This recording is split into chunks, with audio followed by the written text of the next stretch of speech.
हाँ तो बच्चों, आज हम लोग चलते हैं कक्षा 10वीं हिंदी कृतिका भाग 2, इसके प्रश्न उत्तर को देखेंगे।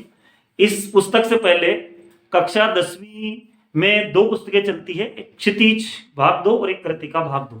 हमने क्षितिज भाग 2 के गद्य और पद्य दोनों भागों को समझा, उनके प्रश्न उत्तरों को समझा, और इसके बाद अब हम प्रारंभ करेंगे ये कृतिका पुस्तक। और इसका पहला पाठ है माता का अंश, और इस पाठ के लेखक हैं शिवपूजन सहाय। शिवपूजन सहाय जो है उनका एक आंचलिक उपन्यास है देहाती दुनिया। मैं आपको थोड़ा सा बता दूं कि देहाती दुनिया जो उपन्यास है, आंचलिक उपन्यास, वो हिंदी गद्य का पहला आंचलिक उपन्यास है देहाती दुनिया, और उसी उपन्यास का एक भाग, एक अंश है माता का आंचल। और उसी पाठ के प्रश्न उत्तर आज हम देखने जा रहे हैं। और थोड़ा सा मैं आपको बता दूं कि ये जो चैनल है, जो वीडियो आप देख रहे हैं, इसको सब्सक्राइब करें और बेल आइकन को दबाएंगे तो विषय से संबंधित नई नई जानकारी, नई नई वीडियो आपको मिलती रहेगी। और जो भी आपको पाठ में जो समस्या हो, समझ में ना आए, तो आप कमेंट बॉक्स में कमेंट कर सकते हैं। साथ में मेरे मोबाइल नंबर है 77 480 34 984। यदि विषय से संबंधित कोई भी जानकारी आपको चाहिए तो आप मुझे व्हाट्सअप कर सकते हैं या फिर सीधे फोन भी लगा सकते हैं। हम चलते हैं प्रश्न उत्तर की ओर दोस्तों।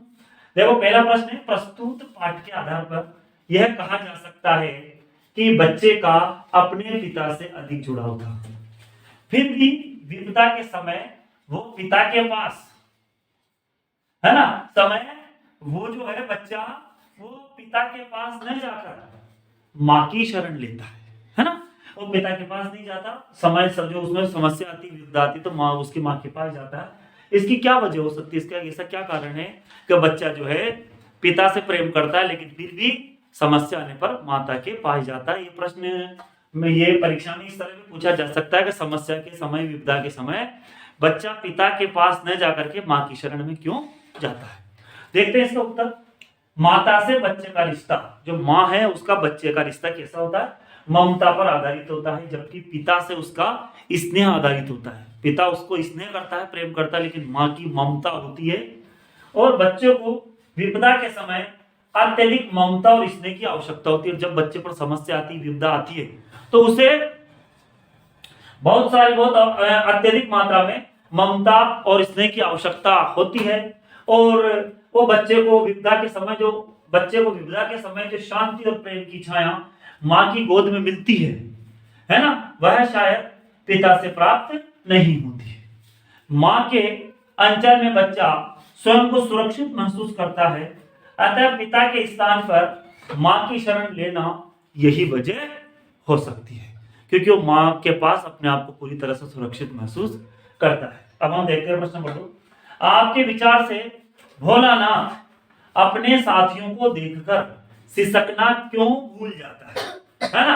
आपके विचार से भोलानाथ अपने साथियों को देखकर सिसकना क्यों भूल जाता है। मैं आपको थोड़ा सा बता दूं कि यह माध्यमिक शिक्षा मंडल भोपाल द्वारा आयोजित जो 10वीं की परीक्षा है, उसमें अभी 2024 में भी ये प्रश्न आया है बोर्ड की परीक्षा में, और इससे पहले 2022 में भी ये प्रश्न पूछा गया था। तो ये प्रश्न बहुत महत्वपूर्ण है, थोड़ा सा इसका उत्तर हम ध्यान से देखेंगे। तो छोटे बच्चों में अक्सर ऐसा देखा जाता है कि जब उन्हें कोई प्रिय वस्तु या माहौल दिख जाता है ना, छोटे बच्चों में देखा जाता है कि उन्हें कोई उनकी बहुत अच्छी प्रिय वस्तु या उनका कोई अच्छा सा माहौल दिख गया, तो वो पिछला सब कुछ भूल जाते हैं। यहाँ अपने साथियों को देखकर भोलानाथ को जी भर कर खेलने का मौका मिल जाता है ना। इसलिए उन्हें देख करके भोलानाथ जो है सिसकना भूल जाते हैं। अब इसके बाद हम प्रश्न नंबर 3 पर चलेंगे। भोलानाथ और उसके साथियों के खेल और खेलने की सामग्री और आपके खेल और खेलने की सामग्री में किस प्रकार की भिन्नता है, वो किस प्रकार भिन्न है, ठीक है ना। भोलानाथ के जो साथी है उनका खेल और उनके खेल की सामग्री और आपके, है ना, खेल और खेल की सामग्री में किस प्रकार की भिन्नता है। तो हमें सबको पता है कि ये जो कहानी है, ये उपन्यास है, ये बहुत पुराना उपन्यास है, और उस समय में और आज के समय में बहुत परिवर्तन हो चुका है। तो उस समय में खेल और खेल की सामग्री और आज के समय में खेल और खेल की सामग्री में क्या अंतर है। तो ये प्रश्न का उत्तर वैसे तो आपको अपने अनुसार देना है, फिर भी मैंने आपके लिए उत्तर तैयार किया। और एक बार और बता दूं कि मध्य प्रदेश बोर्ड में जो 2023 में प्रश्न पूछा गया है, तो ये प्रश्न भी बहुत महत्वपूर्ण है बोर्ड के अनुसार, तो इसको हम ध्यान से समझेंगे, देखेंगे।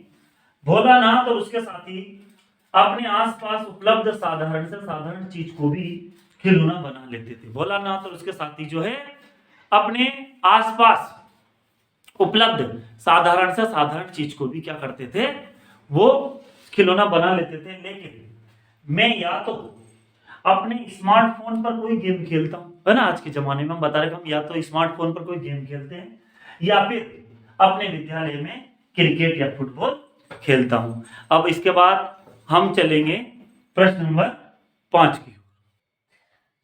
हाँ तो बच्चों, अब हम पहुंच चुके हैं प्रश्न नंबर 5।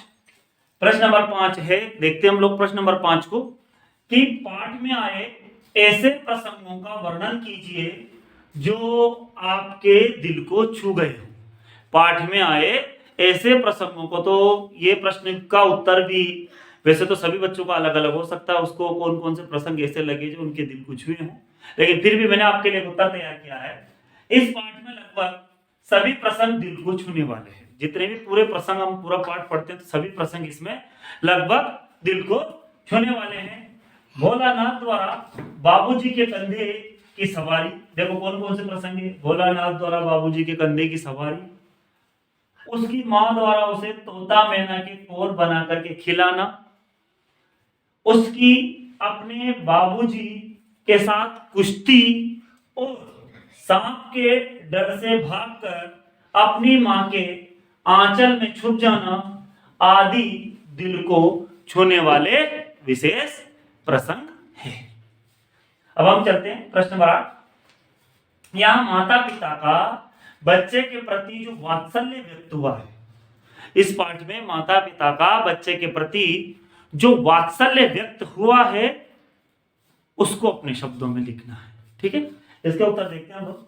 भोलानाथ को वो क्या करते थे, नहलाकर पूजा पाठ कराना, उसको अपने साथ घुमाने ले जाना, उसके साथ खेलना, वह उसकी बाल सुलभ क्रीड़ा से प्रसन्न होना, उसके स्नेह और प्रेम को व्यक्त करता है ना, उसके स्नेह और प्रेम को व्यक्त करता है। उसके जगह आएगा उनके स्नेह प्रेम को व्यक्त करता है।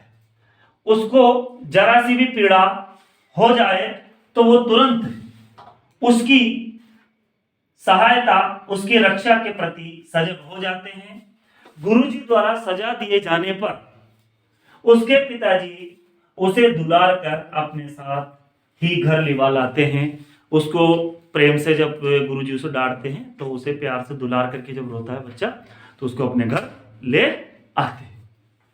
प्रश्न नंबर 9 है, माता का आंचल शीर्षक, जो माता का आंचल शीर्षक है कि उपयुक्तता बताते हुए कोई अन्य शीर्षक सुझाइए। ये क्यों उपयोगी है और आपकी इसके अलावा इस शीर्षक के अलावा इस पाठ के क्या क्या शीर्षक हो सकते हैं, देखते हैं। पाठ में हम पढ़ते हैं कि बच्चे अर्थात भोलानाथ पर घोर विपत्ति आने पर उसे मां की गोद में ही सुरक्षा महसूस होती है ना। माता का आंचल पाठ इसलिए रखा गया है कि जब उसमें विपत्ति आती है तो उसे माता के अंचल में ही सुरक्षा महसूस होती है, इसलिए इस कहानी के लिए माता का अंचल शीर्षक उपयुक्त है। मेरी राय में इसके अन्य उचित शीर्षक क्या क्या हो सकते हैं, मेरा बचपन या सुनहरा बचपन हो सकता है। अब हम चलेंगे प्रश्न नंबर 10 की। अब हम लोग पहुंचे हैं प्रश्न नंबर 10 पर। बच्चे माता पिता के प्रति अपने प्रेम को कैसे अभिव्यक्त करते हैं। बच्चे माता पिता के प्रति अपने प्रेम को कैसे अभिव्यक्त करते हैं, देखते हैं कैसे अभिव्यक्त करते हैं। बच्चे माता पिता के प्रति अपने प्रेम को उनके साथ रहकर, उनकी सिखाई हुई बातों में रुचि लेकर, उनके साथ खेल खेलकर, उन्हें चूमकर, उनकी गोद में या कंधे पर बैठ करके प्रकट करते हैं। इसी के साथ हमारा पाठ पूरा हुआ, माता का आंचल। और माता का अंचल जो पाठ है ये हमने पढ़ा, समझा, और जो भी कोई इस पाठ में समस्या हो या आपको कोई चीज समझ में नहीं आई हो तो आप कमेंट बॉक्स में कमेंट कर सकते हैं। इसके बाद हम चलेंगे अगले पाठ की और अगली वीडियो में। सभी का सहयोग के लिए बहुत बहुत धन्यवाद।